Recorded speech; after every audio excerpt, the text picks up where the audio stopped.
কচু বোনা করব, লাল কচু। এগুলো খেতে অনেক মজা।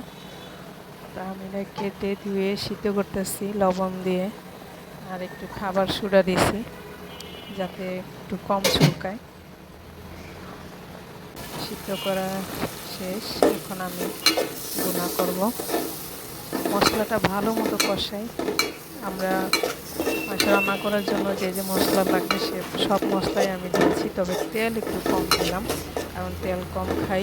সরিষার তেল দিয়ে যেহেতু রান্না করতেছি, তেল অনেক কম, তো এই জন্য মশলাটা ভালো মতো কষাইতেছি। একটু হালকা পুরা পুরা হলে একটু ভালো হয় খেতে।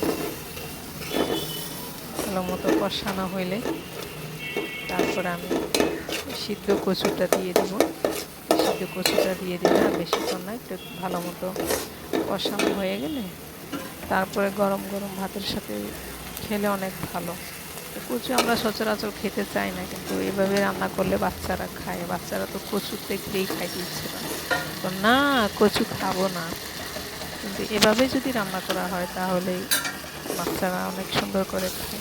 কারণ এখানে আমি মাছ দিই নাই, শুটকি দিই নাই, এটা চিংড়ি মাছ দিয়ে রান্না করলে ভালো, তারপরে আবার শুটকি দিয়ে রান্না করলে ভালো।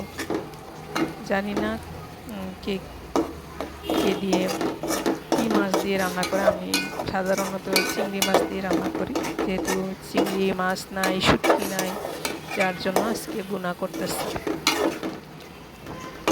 এভাবে বোনা করলে অনেক মজা লাগে গরম গরম ভাতের সাথে খেতে। সাথে যদি থাকে শুকনা মরিচের ভাজা, আর কিছুই লাগে না। এভাবে একবার খেয়ে দেখবেন। আল্লাহ সবাইকে সুস্থ রাখুন। আল্লাহ হাফিজ।